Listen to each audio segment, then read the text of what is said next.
This is probably the biggest skill gap between those who make friends in the furry fandom or not.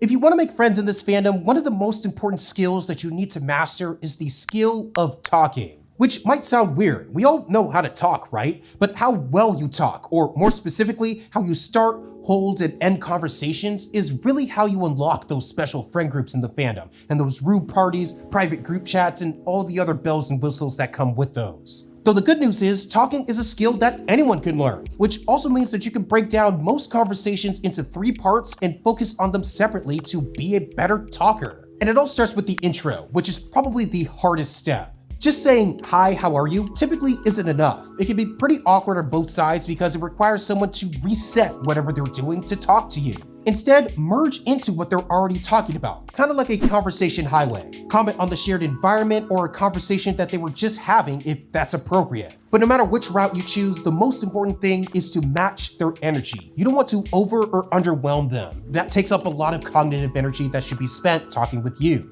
Next is keeping the conversation going. And the root of doing this is asking open-ended questions, or questions that can't be answered with a yes or a no. It takes a little bit of adjusting, but it's pretty easy to understand once you get it. There's a big difference in asking, "Did you like it?" versus "What was it like?" Secondly, be an active listener, and that means active. Show that you're interested with nods or verbal confirmations. If you talk with me, you know that I spam "got it" or "I see" after someone makes a good point. And if they bring up something that's relatable, do relate to it, but don't hijack the conversation. Meaning, if you share a story, make sure it has a direct connection to theirs. And finally, learn how to close, not end, conversations. There's a subtle difference there. When it's time to go, thank them for talking about the subject with you, not just thanking them for talking with you. You can also suggest, but don't beg to follow up with them. You can ask for their Telegram or other socials, but don't plead for it and respect it if they say no. Because if they do say no, you can always follow up on any of their public social accounts since those are public and fair game. And when you do follow up, remind them what you were talking about to jog their memory of you.